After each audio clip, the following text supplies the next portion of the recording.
एक दिन एक बेहद दुखी व्यक्ति एक महात्मा के पास आया। उसने कहा, महात्मा जी, मैं अपने जीवन से बहुत परेशान हूं। मैं अपने परिवार, बीवी, बच्चों को खुश नहीं रख पा रहा हूं, न ही अपने लिए कुछ कर पा रहा हूं। कभी कभी तो मुझे ऐसा लगता है कि मेरी जिंदगी में अब कोई राह नहीं बची है और इसे खत्म कर देने का ख्याल आने लगता है। आप साधनाओं में इतनी गहराई तक गए हैं, क्या आप मुझे कोई ऐसा सरल उपाय बता सकते हैं जिससे मैं इस कठिन समय से बाहर निकल सकूं? मेरा समय बहुत ही खराब चल रहा है। 2 वक्त की रोटी जुटाना भी मेरे लिए बेहद मुश्किल हो गया है। कृपया मुझे कोई ऐसा आसान तरीका बताएं जिसे मैं समझ सकूं और अपने जीवन को बेहतर बना सकूं। मैं ज्यादा पढ़ा लिखा नहीं हूं, इसलिए अगर आप बड़ी बड़ी बातें करेंगे तो शायद मैं समझ भी नहीं पाऊंगा। तुम मेरे लिए एक काम करो, फिर मैं तुम्हारे सवालों का जवाब दूंगा। अगले 7 दिनों तक रोज उस पहाड़ पर जाओ और चिट्टियों के घरों को ढूंढकर उन्हें तोड़ दो। लेकिन ध्यान रहे, घर तोड़ते समय कोई भी चिट्टी मरनी नहीं चाहिए। युवक यह सुनकर चला गया। उसे समझ नहीं आया कि महात्मा ऐसा क्यों करवा रहे हैं। उसे लगा कि चिट्टियों के घर तोड़कर वह अन्याय कर रहा है, खासकर जब कोई भी चिट्टी मरनी नहीं चाहिए। आखिर ऐसा कौन महात्मा करता है? फिर भी उसे महात्मा की बात मानते हुए अगले दिन से ही पहाड़ी पर जाना शुरू कर दिया। जब वह पहले दिन पहाड़ी पर पहुंचता है तो वह देखता है कि बहुत सारी चींटियां अपना खाना जुटाने में लगी हुई हैं। सारी चींटियां कतार से चल रही हैं और अनाज के छोटे छोटे दाने उठाकर अपने घर में ले जा रही हैं। यह देखकर पहले तो उस युवक का मन कमजोर पड़ गया।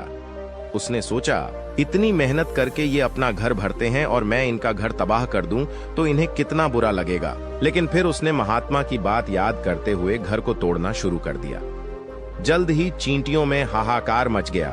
वे इधर उधर दौड़ने लगीं। अब तक जो कतार से चल रही थीं, वे बिखर गईं और अपनी जान बचाने के लिए भागने लगीं। थोड़ी देर बाद घर टूट गया और सारी चींटियां इधर उधर छुपने के लिए भाग चुकी थीं।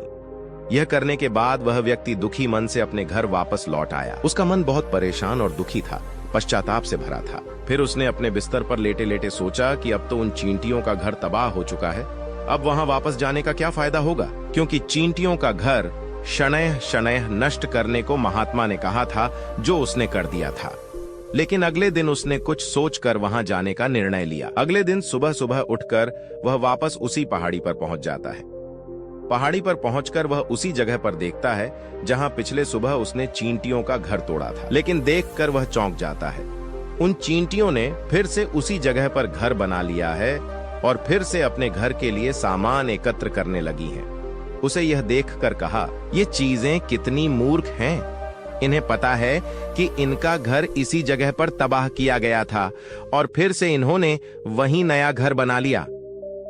ये सोचकर वह आदमी हंसने लगा। लेकिन फिर उसने महात्मा की बात याद करते हुए उन चींटियों का घर तोड़ना शुरू कर दिया। फिर से चींटियों में हलचल मच गई और थोड़ी देर में वे अपनी जान बचाने के लिए इधर उधर भागने लगी। कुछ ही देर में उनका घर फिर से नष्ट हो गया।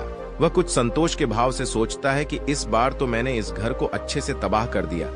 अब चींटियां यहाँ पर घर नहीं बनाएंगी। इसलिए उसने घर जाने से पहले उन चींटियों के घर पर पानी डाल दिया ताकि वे वहां घर न बना सकें। इस प्रकार करके वह वापस अपने घर लौट आया। रात को सोते वक्त वह युवक फिर से यही सोच रहा था कि क्या महात्मा सही काम करवा रहे हैं? क्या किसी के घर को तबाह करना किसी सिद्ध पुरुष को शोभा देता है? हो सकता है कि वह महात्मा सिद्ध पुरुष ही न हो, अगर वह महात्मा मुझे बेवकूफ बना रहा हो। लेकिन फिर उसने तय किया कि पहले मैं अपने काम को पूरा कर लूं, फिर ही पता चलेगा कि महात्मा मुझसे ऐसा क्यों करवा रहे हैं। यही सोचकर वह रात में सो गया। अगले दिन सुबह उठकर वह युवक फिर से उसी पहाड़ी की ओर निकल पड़ा। पहाड़ी पर पहुंचकर वह उसी जगह पर पहुंच गया जहां उसने पहले चींटियों का घर तहस नहस कर दिया था। उसे देखकर खुशी हुई कि वहां कोई घर नहीं था, सारी चींटियां भाग चुकी थीं। उसने सोचा कि रोज रोज आने का क्या फायदा होगा, क्योंकि चींटियां अपना घर बदल चुकी थीं। महात्मा जी ने उसे 7 दिनों बाद आने को कहा था, लेकिन आज तो तीसरा ही दिन था। 4 दिन वापस आने का कोई फायदा नहीं था। इसलिए उसने सोचा कि सीधा महात्मा के पास जाकर उन्हें सारी खबर दे देगा। जब वह पहाड़ी से मुड़कर महात्मा की कुटिया की ओर जाने लगा, तभी अचानक उसकी नजर एक और चींटियों के घर पर पड़ी। उसने देखा कि अब चींटियां एक नए घर में निवास कर चुकी हैं। यह नया घर उनके पिछले घर से कुछ ही दूर था। तब उसने सोचा कि महात्मा को यह पहले से ही पता था कि चींटियां अपना घर बदल लेंगी, इसलिए उन्होंने उसे 7 दिनों बाद आने को कहा। उसने सोचा, चलो इनका नया घर भी तोड़ देता हूं। जब वह वहां पहुंचा तो चींटियां उसी तरह अपने काम में लगी हुई थीं। वे अपने लिए खाना इकट्ठा कर रही थीं और अपने घर में जमा कर रही थीं। जब पुराना घर टूटा था, वहां भी अन्न के कण बचे थे। चींटियां वहां से भी अन्न इकट्ठा कर अपने नए घर में ला रही थीं। अब युवक का मन यहाँ फिर से थोड़ा कमजोर पड़ गया, क्योंकि वह खुद भी कमजोर था और वक्त का मारा हुआ था।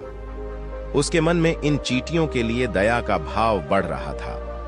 वह चाहता था कि उनकी मदद करे, लेकिन वह उल्टा उन्हें नुकसान पहुंचा रहा था। फिर भी महात्मा की बात याद करते हुए उसने फिर से अपना घर तोड़ने का निश्चय किया और उसने बड़ी ही सावधानी से, बिना किसी चींटी को नुकसान पहुंचाए, उनका घर तोड़ दिया। वक्त ज्यादा लगा, क्योंकि किसी भी चींटी को नुकसान न पहुंचाने की शर्त महात्मा ने पहले ही रखी थी। इसलिए वह बड़ी ही सावधानी से उन घरों को तबाह कर रहा था। आखिरकार उसने उस घर को भी तबाह कर दिया। घर तबाह करने के बाद वह बड़ा ही दुखी मन से घर लौटा। वह पहले से ज्यादा दुखी था, क्योंकि उसने उनका नया घर भी तोड़ दिया था। उसने सोचा, मैं कितना बुरा व्यक्ति हूं। पुराना घर छोड़ो, मैं इन चींटियों को बसने के लिए कहीं जगह ही नहीं दे रहा हूं। वे मेरे बारे में क्या सोचती होंगी? मैं कितना बड़ा दानव हूं। फिर भी उसने अगले दिन जाने का निश्चय किया और अगले दिन वह सुबह सुबह वहां पहुंच गया। उसने फिर से देखा कि इस बार चींटियों ने एक नई जगह पर अपना घर बना लिया है। वे पहले से भी ज्यादा ऊर्जा से काम कर रही थीं और एक रात में ही पहले से भी बड़ा घर बना लिया था। वे अब फिर से अपने अन्न और दाना इकट्ठा करने में जुटी हुई थीं। ये देखकर उसे लगा कि ये चींटियां किस मिट्टी की बनी हैं। वह बार बार यहाँ से उन्हें भगाने की कोशिश कर रहा है और वे वहीं पर अपना घर बना लेती हैं। क्या इन्हें पता नहीं कि मैं इन्हें यहाँ कभी बसने नहीं दूंगा? ये चींटियां छोटी दिखती हैं, लेकिन फिर भी ये मुझसे हार नहीं मान रही हैं। ये बहुत आश्चर्य की बात है। उसने इस बार गुस्से में घर तहस नहस करना शुरू कर दिया, लेकिन इस बार तहस नहस करते हुए कुछ चींटियां वहीं मर गईं। उसके पैरों के नीचे कुछ कुचल गईं। जब वह अपने अहंकार से बाहर आया तो उसने देखा कि गुस्से में उसने चींटियों को कितनी क्षति पहुंचाई है। उसका मन पछतावे से भर उठा और वह रोते हुए अपने घर चला गया। रात में सोते समय उसने सोचा, मैं इन चींटियों पर कितना अत्याचार कर रहा हूं। अब मैं इससे ज्यादा अत्याचार नहीं कर पाऊंगा। अगले दिन उसने चींटियों के लिए अपने घर से लाया हुआ आटा लेकर पहाड़ी पर पहुंच गया। आज उसके मन में उनके प्रति श्रद्धा और दया का भाव था। आज वह चींटियों की मदद करना चाहता था। जब वह वहां पहुंचा तो उसने देखा कि चींटियां नए घर बनाने में लगी हुई थीं। उसने बड़ी ही करुणा के साथ उन्हें अपने घर से लाया हुआ आटा खिलाया। अगले 7 दिनों तक वह यही करता रहा। रोज सुबह जाता और चींटियों को अपने हाथों से आटा खिलाता। 7 दिनों के बाद वह युवक महात्मा के पास जाकर उनके सामने हाथ जोड़कर बोलता है। महात्मा के पास आया और विनम्रता से बोला, हे महात्मा, कृपया मुझे माफ कर दें। मैंने अपने प्रयासों से एक घर को बार बार तबाह किया। मैंने 4 बार उसकी तबाही की कोशिश की। अब मैं थक गया हूं और अपनी हार को स्वीकार करता हूं। कृपया मुझे घर लौटने की अनुमति दें। महात्मा ने शांतिपूर्वक मुस्कुराते हुए कहा, अरे थोड़ी देर ठहर जाओ, फिर जाने से पहले मेरी बात सुनो। फिर उन्होंने युवक से पूछा, तुमने चींटियों का घर क्यों नहीं तबाह किया? वे तो छोटी सी चींटियां हैं, जबकि तुम उनसे काफी बड़े हो। तुम्हारी ताकत और बल का क्या हुआ? युवक ने जवाब दिया, हे महात्मा, एक दिन मैंने चींटियों का घर तोड़ने की कोशिश की। जब मैंने देखा कि वे हर बार नए घर का निर्माण करती हैं, तो मुझे एहसास हुआ कि मैं उनकी तकलीफ बढ़ा रहा हूं। मैं उनके खिलाफ नहीं जाना चाहता। मैंने सोचा मैं उनकी मदद करूं और उनकी तकलीफ को कम करूं। महात्मा की आंखें चमक उठीं और उन्होंने कहा, यही तो जीवन का सबक है। छोटी सी चींटी हमें एक महत्वपूर्ण सिखाती है। मैंने तुम्हें उन चींटियों का घर तबाह करने के लिए नहीं भेजा था। मैंने तुम्हें भेजा था ताकि तुम उनसे कुछ सीख सको। महात्मा ने मुस्कुराते हुए कहा, पहली सीख यह है कि चींटियां कितनी भी बार अपने घर को खोती हैं, वे कभी हार नहीं मानती। वे हर बार नया घर बनाती हैं। अगर वे हार मान जाती तो तुम उन्हें कभी नहीं पाते। जीवन की कार्यशीलता यही है। हम मनुष्य एक या दो बार हारने पर ही निराश हो जाते हैं और प्रयास छोड़ देते हैं। कुछ लोग तो अपने जीवन को समाप्त करने पर उतारू हो जाते हैं। महात्मा ने कहा, जानवर कभी आत्महत्या नहीं करते, चाहे वे कितने भी भूखे या दुखी हों, वे हमेशा संघर्ष करते रहते हैं। लेकिन हम मनुष्य एक या दो बार हारने पर अपने जीवन को समाप्त कर लेते हैं। जीवन का नाम ही कर्मशीलता है। कर्म करना ही जीवन है और मृत्यु अंतिम विश्राम है। इसलिए मृत्यु से पहले कर्म करना कभी मत छोड़ना। मृत्यु के बाद तो तुम परम विश्राम में चले जाओगे। महात्मा ने गहराई से कहा, अगर तुम्हारा एक घर टूट गया है तो दूसरा घर बनाने का प्रयास करो। प्रयास करने वालों की कभी हार नहीं होती। देखो, चींटियां कितनी छोटी हैं, लेकिन उनकी इच्छा शक्ति और संकल्प बड़े हैं। वे बार बार घर बनाती हैं और हार नहीं मानती।